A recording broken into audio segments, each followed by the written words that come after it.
right, we are live. Crazy hair from the winter storm.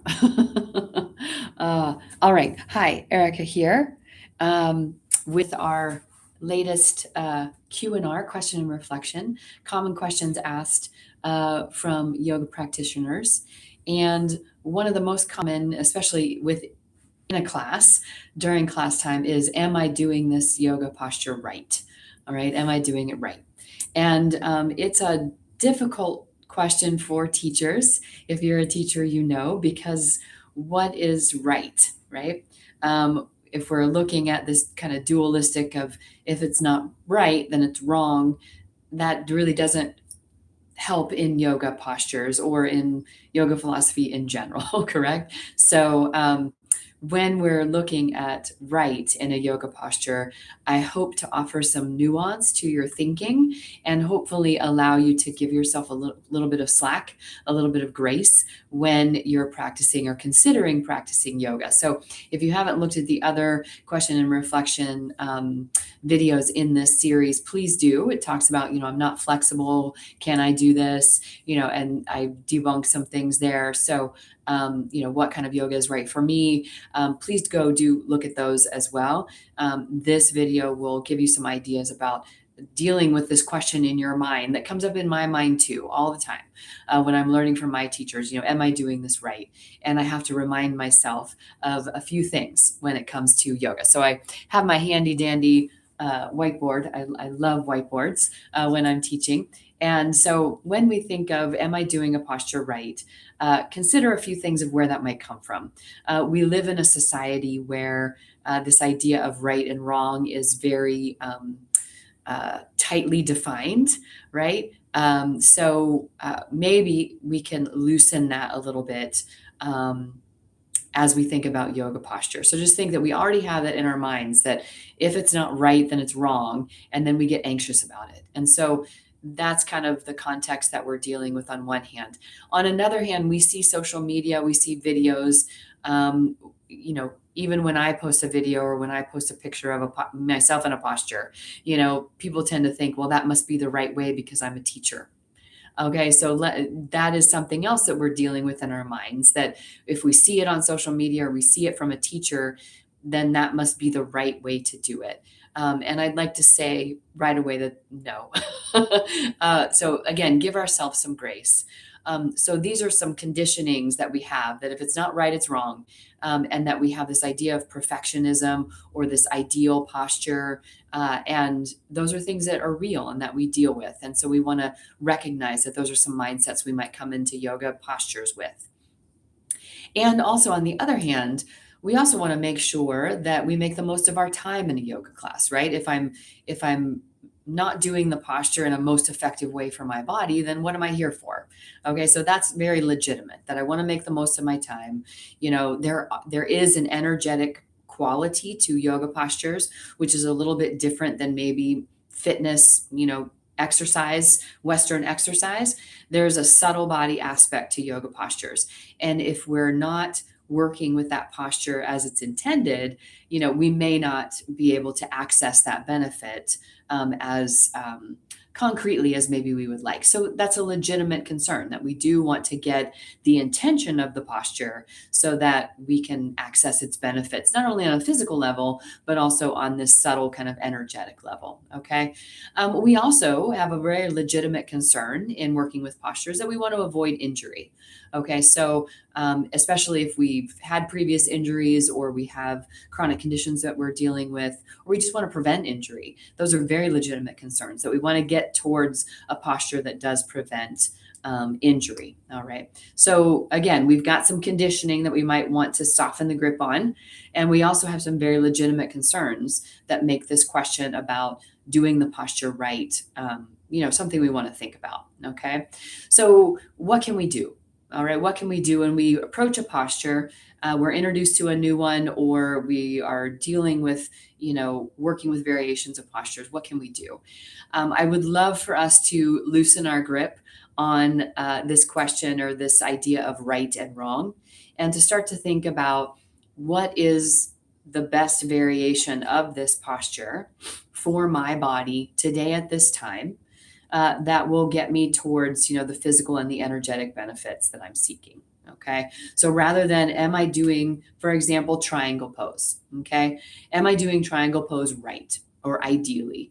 Rather than that question, maybe we can think of the question, how can I approach triangle pose in a way that is beneficial for my body, my mind, my breath, my intentions for today? And that opens up a whole host of possibilities for triangle pose, right? We may approach triangle pose in a chair that day. We may, spread our feet a different distance than normal because we have tight hamstrings. We may decide to vary our arms because we have an arm issue going on, or we want to strengthen the arms in a certain way. So, what is right for my body today at this time? And this goes into the concept in yoga philosophy, the foundation of yoga philosophy and working with yoga, of ahimsa. I don't know if you can see this. We'll do our best here. So this idea of ahimsa, okay? Woo, look at that. Ahimsa is traditionally translated as non-violence or non-harming. We can also turn that coin and approach it in a positive manner of ahimsa being unconditional positive regard for our bodies, our minds, our breath, as well as others. Okay, today we're talking about us and postures. So how can I approach my body with unconditional positive regard, with non-harming when it comes to postures? That may be a better question, or a more, a better question than just, am I doing this posture right? How can I be kind to my body today? How can I challenge my body today in a way that regards it positively? Okay. And that takes, with ahimsa, all right, that takes some responsibility on your part as a practitioner, on my part as a practitioner as well, that we are responsible. Know our bodies the best at that time and what we're dealing with when we're coming into a yoga practice.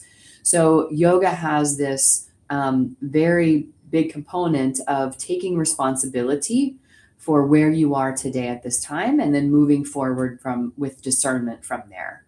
And so knowing, is a mat practice best for me today? Is a seated posture best for me today? Is the variation of this posture working for me?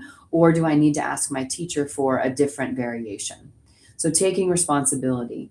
And if you're not sure, if you're doing most of your practice online, for example, or you haven't been to see a teacher and you're not sure how to vary a posture, consult a teacher, reach out. You can reach out to me online or in person, of course, or to the teacher that you're working with at the time.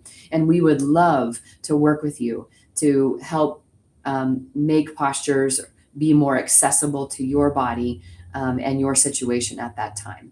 So first, do no harm. Be regarding your body with unconditional positive regard and knowing yourself, and then going from there, consulting a teacher as you're able. Another concept that I do want to bring out that is related to whether I'm doing a posture right is this concept of aparigraha. Aparigraha, okay? This is another one of the ethical, guidelines in yoga, and it loosely translates to non-possessiveness or non-grasping. And so when we approach yoga postures in a way where we're attached to or grasping for a certain aesthetic or a certain look externally, that's when we start to get ourselves into trouble with this kind of right and wrong idea of postures. And so if we can approach our yoga practice, our physical practice, with this idea of non-grasping, aparigraha, and holding lightly, that there is an intention behind this posture. Yeah, there's some physical parameters that we want to maybe stay within. But traditionally, right, there are between 80 to 100 classical yoga postures, okay?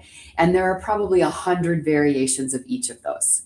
All right. So there's a lot of latitude here. And so can we hold lightly to this idealized picture of a posture that we've been given and work with it in our own bodies and in our own minds that day? So consider this idea of non-grasping or non-possessiveness of a particular posture and work with it as it works for you. Okay. And then the last concept that I'll bring out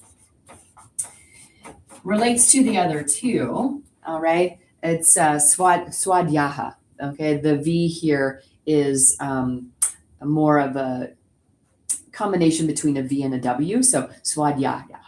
And it is self-study. So studying our own actions, thoughts, and speech. And in this case, we're working with yoga postures. So again, taking that self-responsibility to study yourself. Where do I begin today? Where am I today? And being honest about that. Am I feeling strong and ready to go? Everything is humming, and I'm ready to really challenge and push myself. Do I have a legit limitation or sensitivity or chronic condition that I'm dealing with that it behooves me, in order to remain nonviolent towards myself and non-harming, that I ask for a variation of a posture, or I work with postures in a different way than maybe what I've seen in a picture on social media? Okay. So I offer this just as reflection for you, hopefully to cut yourself some slack. All right. That just because a yoga posture is said to supposed to be done this way, all right, that there are some other considerations. Real life happens. Okay. We're not all stick figures. We all have different bodies. We all are different ages. We're all different stages in our lives. I know for me, what I was doing in my yoga practice 20 years ago is very different than what I'm doing now. And that's okay. And it teaches us to grow and to learn and to gain wisdom and discernment as we progress in our practice. So again, I would encourage us to kind of move away from this right versus wrong idea, this dualistic thinking, move away, step back from this perfectionism and what we see on social media as expectation, and also realize our legitimate concerns that we want to make the most of our practice. We want to avoid injury. We want to become stronger. We want to make the most of our time in our yoga practice. So kind of holding those things lightly as we consider these concepts of ahimsa, nonviolence towards ourselves, unconditional positive regard for this body we've been given to work with, this non-grasping of this, prescriptive posture, and holding things lightly and letting ourselves be more expansive in what we define as a posture that's right for us. And then always going back to studying ourselves and being willing to change and work with ourselves over time as we grow, as we progress, as things change in our lives and in our bodies. So I hope that some of these thoughts land with you. And if they do, I would love to hear more from you. If you've got questions about a specific posture that's giving you issue or concern, please reach out to the teacher that you're working with. We love to help you or support you in your practice and making it work for you in your body and your mind today at this time. So thank you so much for this question, for listening to some reflection, and I look forward to talking with you again soon. Take good care.